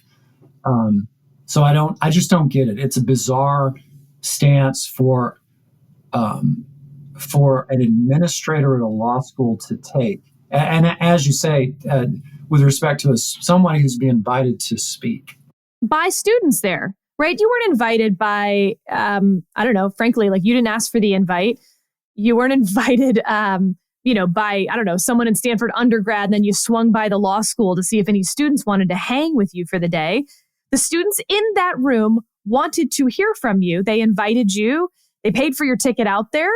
Actually, maybe not because you're a federal judge, but regardless. And they wanted to know what you had to say. And it was so disrespectful to discount any possibility that those students mattered. Those were her students. They're paying tuition to be there. Yeah. Terrible moment for the students. Because I was looking at them while I was standing there. There were about 10 of them. They were sitting there sort of stone-faced. I could not imagine what they were feeling. Most of them are 1Ls. I don't actually know them. I went out to dinner with some of them afterwards and talked to them about it. That had to be a fun dinner. Well, actually, it was a fun dinner because nobody at the restaurant was screaming obscenities at me. So, and I got to eat food. So, I mean, it was a lot more fun than the speech. But the students, I truly, I still am. I'm outraged for those students. Those people most of them had been at that law school, one of the premier law schools in the world, for 6 months. Obviously, they were led into the law school. They deserve to be there. They're a lot smarter than me. I mean, I went to LSU, for crying out loud. I didn't go to Stanford. Here are kids at this law school looking at oh, great, I'm at Stanford Law School. What a bright career I'm going to have. This is wonderful. And this is the reception that their invited speaker, the person they invited, gets from not just evidently a significant portion of the law school community, but also from one of the administrators. So to channel sort of, there's this interesting dynamic again that I've seen, because I made a point when when the video came out, which the video, and we'll put it in show notes, of the DEI dean speaking, is really one of those things that you kind of have to see to believe, and to really understand what happened. So we'll put that in the show notes. But one point that I made was of all of the academic arenas in which this could happen, in many ways, the law school it's not suitable anywhere, but on the ranks of not suitable, law school is where it's least suitable, because one of the things that these students are doing, they're training to participate in litigation over the most difficult and contentious subjects in American life, where guess what? They're not going to be able to heckle their opponent in the middle of oral argument, right? Imagine them trying to do that in your courtroom, for example, or any courtroom. And so they're going to have to engage on substance the arguments they may abhor, and that this is utterly inconsistent with an academic program designed to equip people to make those kinds of arguments. And the point that I got in return was, well, they can compartmentalize. Obviously, if they go into court, they're not going to act like this, but they're still retaining their sort of quote unquote ability to protest. I have my own thoughts in response to that point. But again, this is one of those points that I heard in response to condemnations or critiques of these students. Hey, this is just rough and tumble, not really marketplace of ideas, but this is people making their voice heard, and should have no bearing over whether these individuals can be effective litigators. I'm so you're at a law school, you're in a classroom at the law school. The invited speaker happens to be a sitting federal judge who's supposed to be talking about the law. And they had no earthly idea what the subject matter of my talk was, by the way. In that setting, in which the trappings of law are all over the place, you act in such a way, you act like you're at like I said, a monster truck rally, a football game, the Coliseum. I don't see how you compartmentalize that event from what you're going to be doing as a lawyer. I just don't get it. That seems completely wrong to me. Yeah, words fail me. I mean, that's look. Let's be honest. If the shoe was on the other foot and the Federalist Society students had shown up at an outlaw invited speaker or whatever group and acted like that, I don't think the response would be, well, look, they're just protesting. They can compartmentalize. I just don't think it would be there. We all know it would be. the students there in the law school community, the ones who protested me, are the ones who have the status and the privilege, the power, the whatever you want to call it. They received, at least implicitly, the message from the law school community that this is acceptable behavior. And I think something has gone wrong at a law school. Something has deeply, deeply gone wrong. I don't think it portends well for these are the elites. It doesn't portend well for the future of the profession if something like this becomes the norm. Okay, maybe not in court. Yeah, sure, because who knows? I mean, the marshal's going to take you away if you do that in court. Fine, but what about in the law firm? If are you aware of somebody who maybe takes a different view than you do on a difficult issue? What's your response to that? Are you going to learn to live with them and you learn to get along with them? Or are you going to ask that they be excluded because they've made the environment unsafe for you? Let's talk moving forward for just a couple minutes here at the end. Stanford's president, co-signed by the dean of the law school, sent you an apology. But that leaves still some questions unanswered. One, what's going to happen to the DEI dean, if anything? And we talked about it with David Lat, that the Federalist Society members were sent an email as well about resources that were available to them if they wanted to talk. And one of them was the dean, that same dean, which was a bit confusing, I think, for everyone involved, since she was very much involved. And actually, real quick, can we just do a quick clarification? Because the video is a little unclear. It's so loud. It's so raucous. At the moment that she's coming up to you, you don't seem to know who she is, which I am a little annoyed with the Federalist Society students. One of them, I think, should have been up there with you, helping guide the situation a little bit more. But nevertheless, it was kind of a crazy few moments. There's some back and forth about you asked for an administrator, and then she's like, but I'm here, so why am I not talking? And there's some indication that you wanted to speak with her privately, and she said, no, I want the microphone. Can you just explain what actually happened there? Sure, yeah. Let me just back up one sec. So before the event, I was wondering, okay, are there administrators going to be here? A gentleman came up to me who identified himself as, I think, a dean of student engagement. I think that's what his title was. And he didn't really engage me, but he said, hi, I'm so-and-so. Are you doing okay? And I said, I guess. And then he sort of withdrew. I noticed that there were people standing on the side who didn't look like they were students. And I thought, okay, I don't know who they are. At some point, I think I was saying out loud, is there an administrator here who can do something about this? And then the DEI dean sort of materialized at that point, walked over to me, and I think what I said, as far as I can remember, was, okay, are you an administrator? Are you going to tell these students that this is inappropriate? It was a very strange interaction because she seemed to want to go to the podium and say, well, she said, I want to speak to the students and to you. And I said, well, I mean, this is my speech. What are you going to say? And then the students started yelling at me because I was disrespecting the dean. And they also called me a racist at that point because she happens to be African-American. Okay, so, and then the snapping started, the coordinated snapping, and I felt like I was in a horror movie, apropos of the font of the posters. And so I just said, okay, fine, speak. And that's when the prepared speech began. And I realized at that point that it was a setup. And to be clear, I told the dean to her face that this is a setup and you're in on it. And this, she said, oh, no, you don't understand.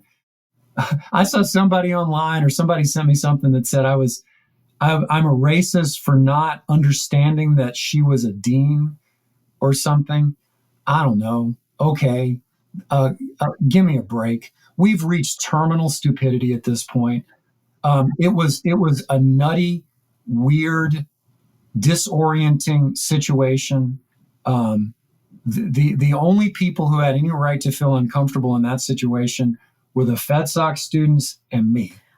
All right. So moving forward, we don't know what's going to happen to the dean. We don't know what, if anything, is going to happen to the students who were there. And again, beforehand, Federalist Society students were told that students who protested or tried to disrupt the event would be given one warning and then removed. There was no warning and there was no removal. And I don't know whether you can really discipline the students without that. I personally feel a little differently about disciplining these students if, which I think there is, evidence that the administration was involved in encouraging them.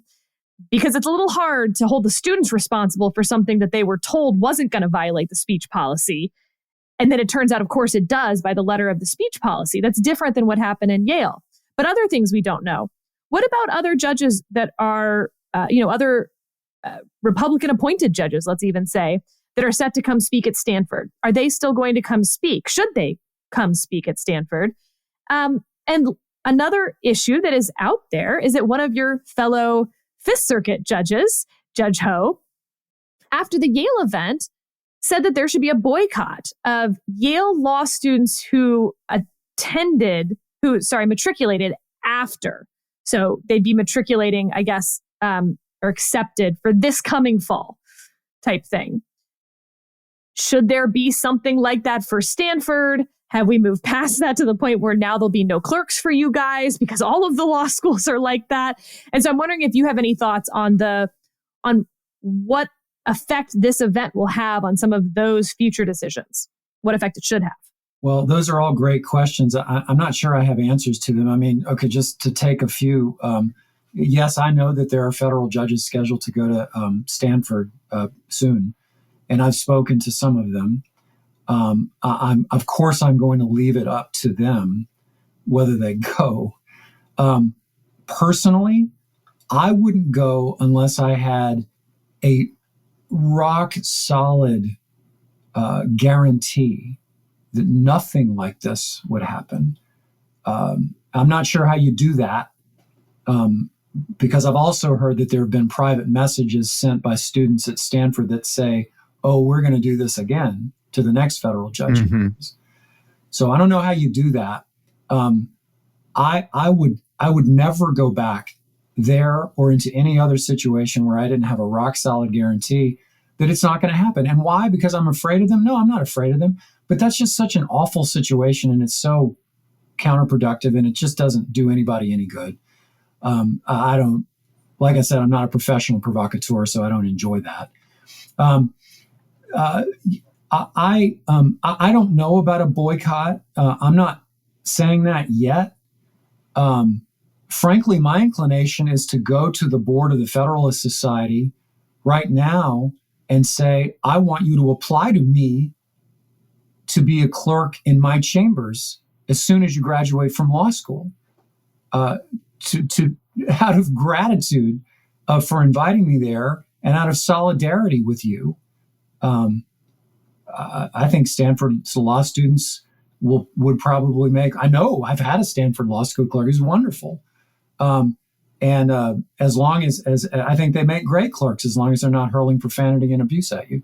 But forget the boycott for a second. Forget talk of a boycott. Can't we think bigger? How about every chief judge of every circuit in this country joining a letter to Stanford saying that's unacceptable? How about the Chief Justice of the United States, who I don't know, and I'm not telling him what to do. He's my boss, right? But how about that? How about that? How about 50 big law firms saying to Stanford, this behavior from your students is not what we want to see in our associates. Demonstrate that you're not teaching them to do that. I think they might understand that. They might take a note of that more than, some circuit judge like me. Well, we're a dime a dozen, right? There's lots of circuit judges. So anyway, maybe something bigger than a boycott. Well, Judge, you've been super generous with your time, and we don't want to exploit your time too much. But I do want to put a bug in your ear, and that is, I'm fascinated by the subject of the talk that you were going to give to the Federalist Society and students at Stanford. And I just want to extend, and I don't want to step on the actual host of this podcast toes here, but I would love to extend an invitation for you to come back anytime and talk about the actual subject of your talk, which is fascinating. And I guarantee you, we have a much larger audience than you would have addressed at Stanford. So we really appreciate you coming. And I'm fascinated by the talk. And if you want to give us even just a teaser of some of the substance of what you were going to say, we'd be grateful for it. Sure. I appreciate that, David. You're very kind. And yes, I will do that. And also by way of demonstrating that the talk actually existed. So my court, I think it's obvious my court has lots of interesting cases and lots of controversial cases. And many of those cases exist in sort of a twilight area where the Supreme Court doctrine is either developing or it has developed and we're trying to apply it, or there's some sort of suggestion on the horizon that there might be doctrine. So we've had plenty of vaccine cases. I was on the panel that decided the OSHA vaccine case, which is a very dramatic case about whether OSHA had the authority under the OSHA Act to institute a workplace COVID vaccination policy, that covered 2/3 of the private workforce in the United States. We along with every other circuit, addressed a challenge to that. We issued a stay based on the major questions doctrine, in part. That was one of the grounds. That doctrine hadn't been sort of officially unveiled by the Supreme Court, although they had been suggesting for many years that there was such a thing. And so here we are where doctrine is developing, and we have to say, all right, well, what is the doctrine? How does it apply here? Are we getting out ahead of ourselves, or are we being faithful in applying what the Supreme Court is doing? And so we did that. Now, the Sixth Circuit disagreed with us. It goes to the Supreme Court. The Supreme Court essentially validates our view. And then later in the year, West Virginia versus EPA, you get that. In another case, very controversial case, Rahimi, involving domestic violence restraining orders, we're applying a brand new doctrine, Bruin, historical analogs, very difficult, very sophisticated. A panel, I wasn't on the panel, but my friend, Judge Corey Wilson, wrote the opinion for the panel. Very controversial. But there we are applying a new doctrine. And then the last one was my friend, Judge Oldham, writes the Net Choice case about Texas social media, censorship, that sort of thing. Can the states control viewpoint-based censorship on an ostensibly private medium?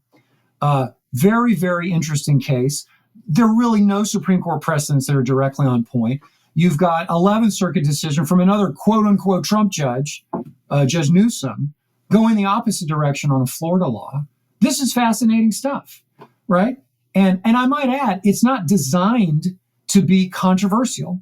I'm not going to take a position because it would be inappropriate to say that's right or that's wrong, right? The decisions have been made.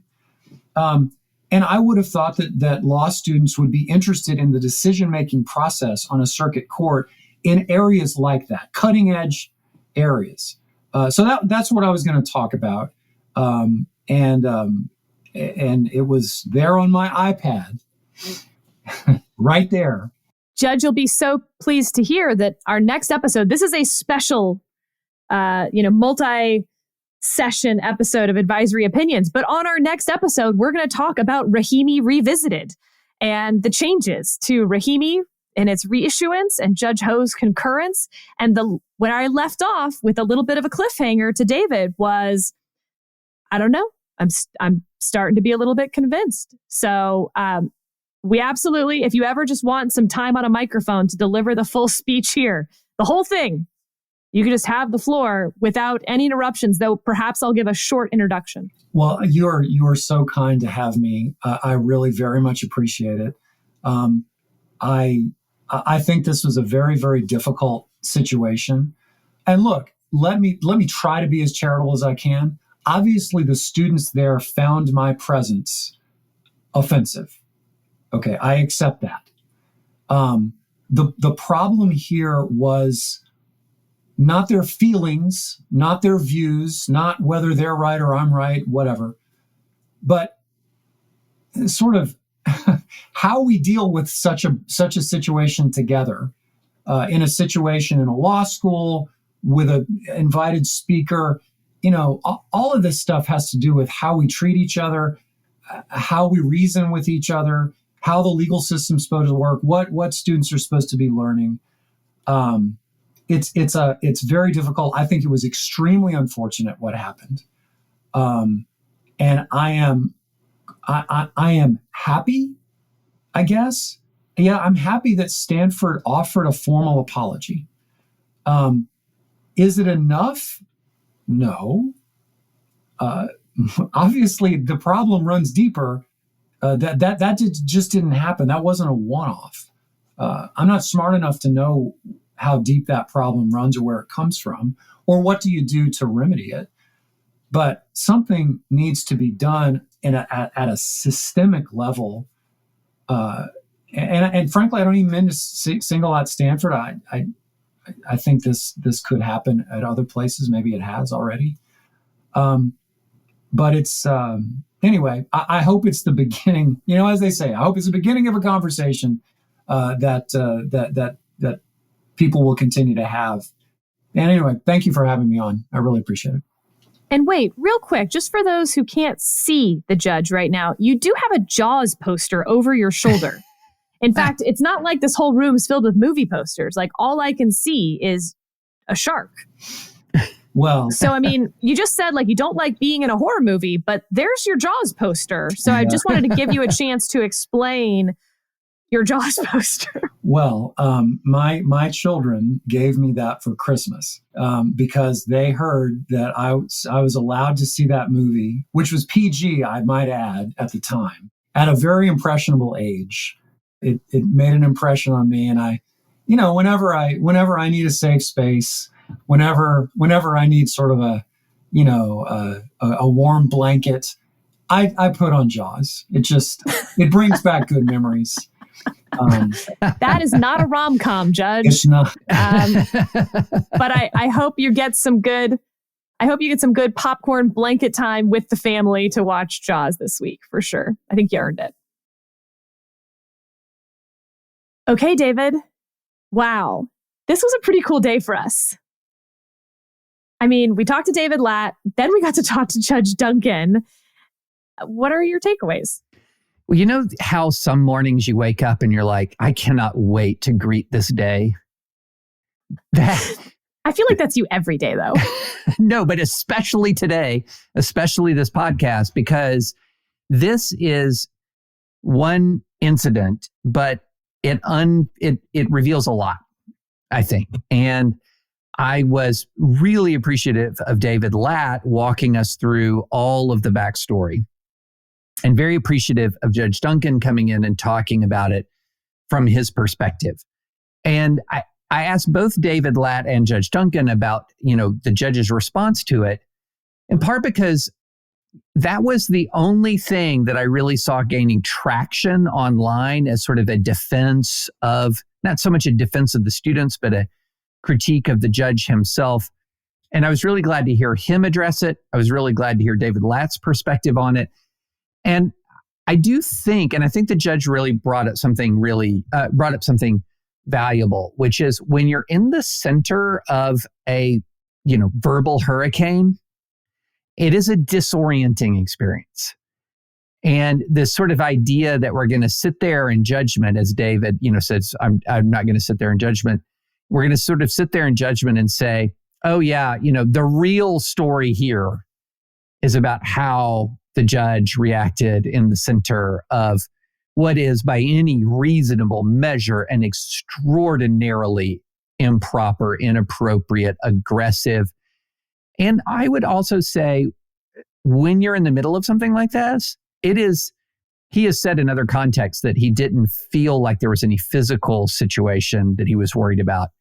But that is something that crosses your mind when there's sufficient amount of anger in a room. So to me, I thought that, Sarah, that was a really interesting hearing both David's perspective and the judge's perspective on his reaction.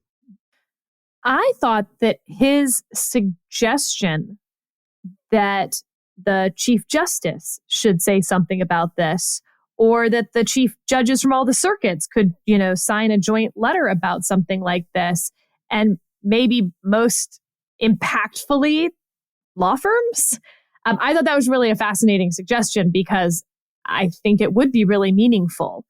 And when we talk about other federal judges, for instance, going to Stanford in the next couple weeks, I think there's a problem here, which is, they might get heckled. And I see his point about, what can the school possibly tell you in advance that will make you believe them that they're going to handle a situation appropriately when that's what he was assured. And the Federalist Society students were all assured in advance of this that there was a plan in place. And it's just that when the day came, it appears that no one in that room had any intention of actually following through with that plan. I mean, she had the prepared remarks. Why that's relevant to me is because her prepared remarks didn't have the warning, didn't say students would be removed. Those were the two things the Federalist Society was assured ahead of time, and that he was too. So that would be a problem.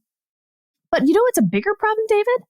Is that another federal judge comes and isn't heckled. Right. And then Stanford gets to say, you know what, there wasn't a problem. We don't need to do anything about what happened with the Judge Duncan event. He's just so bad that was sui generis and acceptable because it was him. And we see now these other judges are fine. So we're just going to move forward. And I think that allowing Stanford to move forward from this too easily and too quickly misses the cultural problem here. I thought the judge's suggestion about the chief judges of every circuit, or Justice Roberts, or heck, 8 other folks that, in addition to Justice Roberts, who could put together a joint statement, is a brilliant idea. Because what such a statement would do is, number one, present a firm and united front that this is outside the bounds of what we expect in the legal profession, which I think is an important statement all by itself. And number two, sometimes these guys in the big law schools, sometimes these administrators need a little top cover, and it would provide them with the enormous amount of top cover that essentially says, look, we're preparing you for a profession, and the people who are the sort of the ultimate arbiters of your professional success, certainly in the litigation world, are saying this kind of conduct is totally out of bounds. And it gives them some top cover. And it's sad that some of them need it. They should have the courage to confront this without that kind of top cover. But I think anything that gives people top cover to be able to say, look, this is well out of bounds. I thought that was a fantastic suggestion. It's a classic bad speech greeted by better speech kind of response. So I thought that was outstanding. And then the other thing that I think that maybe we didn't even talk about enough, and this is something that the judge brought up, just imagine if the roles were reversed here. I mean, let's just imagine if you had taken a poster. David, we don't need to. Remember at Yale, a Federalist Society student sent an email inviting people to a party at his house, referring to his house as a trap house. That email invitation was considered so offensive that he was brought in to meet with the dean of students and the DEI dean. And they suggested to him that without an apology, this could affect his ability to become a member of the bar because of the character and fitness section. That was an email written by a person of color at the law school with a word that, and I've mentioned this before, Chapo Trap House is the name of one of the most popular progressive podcasts in the country, hosted by 3 white guys. And so we know what would have happened. Yeah. Oh, we do know what would happen. And it would be orders of magnitude even worse than what happened to that poor Yale student, because you would have had pictures. Let's say you did the pictures of Outlaw, the LGBT group or whatever, for shame. That would be called eliminationist rhetoric. That would be called an incitement to violence by identifying them. All of that would be, and it would be national news without any question, no doubt about it. And look, I mean, listeners know I'm not a person who is somebody who excuses similar kind of conduct on the right at all. But my gosh, I've not seen that kind of conduct from a FedSoc anywhere in the United States, maybe ever. I've never heard of anything like that. And I think it's high time that this unbelievable rhetoric against the Federalist Society, that people, it sounds so trite to chill out, but this unbelievable rhetoric against the Federalist Society, that it's just so out of proportion to what the Federalist Society actually is. It blows my mind. So a few things. One, I do want to be clear that while I agree with you that if students on the right created a poster with people's pictures from Outlaw and said, you should be ashamed, that it would be seen as threatening. I want to be clear that I don't think this poster with the Federalist Society members was threatening. I think that's allowed. I don't know Stanford's specific rules, but I mean from sort of a First Amendment perspective, right. It's letter law like perspective, it was not a true threat. However, the fact that Federalist Society members were sent an email, and we talked about this in the pod, that said if they want to review the various threats that they're getting, including death threats, there's a police officer who can go through those and determine which ones are actually, should concern them the most. I'm at a loss for words that a school sent that to students as just a casual, frankly, an overly casual email, and suggested if they're having any problems to go visit the very dean who said that they should be ashamed to have invited this person to their campus because of the harm they've caused their fellow students, the very ones sending them the threats. That all being said, David, as I mentioned, I think I do have a problem holding the students responsible here. It is different than at Yale. The students acted on their own. I think the speech code was clear before the Yale event. They since, of course, changed it to make it even more clear after the event. But those students could read the speech code. They disrupted an event. They could have been held responsible. Here, I believe there is enough to say that these Stanford students were implicitly, if not explicitly, told that disrupting this event would not be a violation of Stanford's speech code by the people set to enforce that speech code. And therefore, I don't think they should be disciplined. I wish that were different, but just, being their advocates for a second, I don't even know that it's a close call for me. Well, this is a situation where you really wish Stanford was subject to FOIA requests. Yeah. Because I would be very interested to see if there was correspondence before this event. The fact that the administrator is there with a prepared speech. And that she emailed the students ahead of time, so she knew something, right? Why was she emailing students ahead of time if she hadn't already heard from those students of what their plans were? If Stanford is a competent and conscientious employer, they're going to crack open her work email and figure this out, because if that is the case, then I'm completely in your camp, Sarah, because then the students have been given sort of an administrative permission structure, and the person who should be held accountable is the administrator. Again, we don't know. There's a lot of smoke here, and I will tell you from a long experience at dealing with these university speech issues, when you see a lot of smoke. Let me put it this way. I would be surprised if there were not communication between the administrator or one or more administrators and some of these student activists. That would actually surprise me based on a lot of experience. You know how you develop pattern recognition, Sarah? My pattern recognition is going off. Well, and her initial email, that pre-event email, used nearly identical language to some of the language that the students had used as well, about literally denying his opinions and work, literally denying the humanity of, and then listing the various students that he had denied the humanity of it. The language was so similar, like it looks cut and paste at some points. It's like, it's smoke that has orange embers around it. Yes. And the fact that her boss was in the room. Again, remember what I asked David, why would the DEI dean be the one to deal with this at all? This is a dean of students issue at that point. the acting dean of students was in the room, didn't do anything. And again, they'd assured the students that they would ahead of time.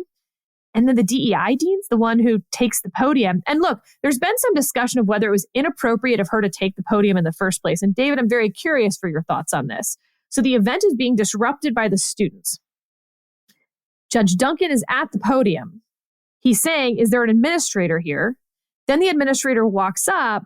And as he was saying, there was some confusion around that. He thought that she could just say, this is your first warning. Otherwise, we're going to start removing people. And instead, she's like, I want to speak to you and the students. Did she disrupt the event, David? Was she part of the heckling, if you will, because she took the podium from him? Or did he give her the podium and therefore she was not disrupting the event with her speech? So I think initially I would take it as she was not disrupting, because an administrator who is going to assert control over the event should take the podium for a moment, right? The instant she cracked open the prepared remarks, at that point I realized, no, this is not an administrator trying to gain control. This is an administrator interrupting the event for her own editorial comment. And so I don't think there's anything inherently wrong with an administrator getting up, seizing the podium for a moment and saying, look, this is utterly out of bounds. This is your warning. If you intend to heckle, you'll face discipline. If you want to leave, you may leave now, and then just end it like that. But to take over the podium with the prepared remarks to condemn your speaker. They were about 7 minutes long. Maybe a little longer. It's hard to, I didn't actually count from when she actually starts speaking versus that beginning sort of melee. This is so far out of bounds. And Sarah, can we put a pin in having the judge come back and talk to us about his topic, which I'm fascinated by? I know they were going to get to hear the very thing that we've been grappling with, right? How does a lower court possibly take Bruin and do anything with it? I just wanted to extend to a 3-hour podcast just to hear that. But can we put a pin in another topic? I want to explore at some point. And maybe we could think of a good guest to talk about this also, but I think we could have a great conversation about it. This whole rhetoric of accusing people of dehumanizing when there's disagreement. And it's a rhetorical device I see almost exclusively on the left that is essentially a way of trying to rule speech utterly out of bounds, denying the humanity of or dehumanizing. And it'd be interesting to just sort of explore that as a concept. What is meant by that? Where does that come from? What is the response to that? Because it's all over the place in these spaces. I was reflecting on, I think there's a sense that we're not going to see a bunch of statements from law firms demanding Stanford teach their future law associates better. There's not going to be some letter from, Covington or Cravath that says, we don't believe we can hire Stanford students if this is how they think they can speak to federal judges. And part of the reason for that is because of the rest of the conversation we were having with David Lat, which is that conservatives are such a minority in these law firms and feel like they're walking on such thin ice to begin with. Who's going to raise even the idea for that letter? But for someone who's been sort of following this and is sort of outraged by it, they're going to be more likely on the right. And then at their law firm, of all the political capital that they're going to use to even raise this idea, like, what's the point? It's not going to happen. Which again goes to if it happened on the other side, those letters would have already been out. Not because I think the law firms actually are so biased against conservatives. I think they are for other reasons. But it's actually because no one's even thinking about it, because there's no ideological diversity to begin with. Right. I wrote something some time ago where I talked about, there's this phrase, the Overton window, which is the Overton window comes from a Michigan conservative intellectual who defined it essentially, and his name's Overton, defined it essentially as the realm of acceptable discourse. And so we don't have one Overton window right now. We have two Overton windows. There is a realm of acceptable discourse on the right and a realm of acceptable discourse on the left. And here's the sad thing, Sarah. In a lot of these big law firms, Judge Duncan is outside their Overton window. Right. Despite being a sitting judge that's hearing their cases. Yeah. Even though he's a sitting judge hearing their cases, he's outside their Overton window. So you have to almost like crack open the heads of the folks there, metaphorically, of course, and have them opened up enough to realize that they have not, in fact, figured out the only reasonable take on you name the legal doctrine, and that, in fact, there are reasonable, intellectually rigorous, morally morally considered viewpoints different from those in their Overton window. And I'm afraid, that is a reality we're dealing with, where we have these two Overton windows. You just have to have almost a paradigm shift on a part of these law firms to think about some of the judges they argue in front of. Yeah.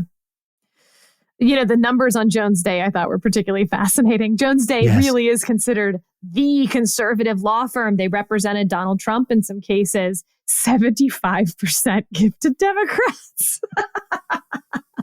I know. Oh my that's gosh. Hilarious. And that's the Joe Manchin. Yeah. And to put it into context, if you had a situation where it was a 75-25 breakdown on the law faculty, and it would be by far the most, quote, conservative law school in America, outside of, say, that they've quite specifically designed from the ground up, maybe religious conservative law schools. But amongst mainstream law schools, if you had a 75-25, can you think of a major law school that has a 75-25 breakdown on a faculty? No, I mean, Harvard is well known as probably having the most number of conservative faculty. And the number is, depending on who you want to count, 4, 5, maybe 5. And one of them is like a devotee of like the Franco regime in Spain. So he might count for more than one. Maybe. But, and we should have a separate conversation about law school hiring diversity, because I've seen online, conservatives want a quota for conservative law professor hiring. No. What conservatives want is to end discrimination against conservative law school hiring. There's a whole process by which one gets hired as a law school faculty member, not an adjunct, but an actual tenure track position. There's literally a website and publishing, and you go through, it's sort of more like sorority rush in a lot of ways. And I assure you that having the Trump administration on your resume, you wouldn't even get to the round of interviews. That's not a quota system. That's the other way. So, and if we all agree that would never happen, maybe that's the problem. And that's why, then it just all compounds on itself, right? That's how you get law students who think that the Overton window doesn't include being pro-life. That is dehumanizing, as you said, David. Yeah. And then those law students become firm associates. The whole thing is one big ecosystem that's become broken. Yeah. For lack of a better term. Absolutely. And I can't remember, did we talk about the fire DEI model statute? You know what? We actually didn't get to it yet. Man, this is we need to get to that, because that is one of those instruments of discrimination in not just legal hiring, but academic hiring more broadly. It's sort of one of the things you have to do in many institutions is put together a DEI statement. And there's some research that your failure to answer according to sort of the ideologically approved perspective on DEI is knocking a bunch of qualified applicants out of consideration just right instantaneously before you get to anything else. So we need to have that conversation. All right. Well, David, this has been a really fun special episode of Advisory Opinions, clocking in at just over 2 hours on Stanford's very bad, no good Thursday.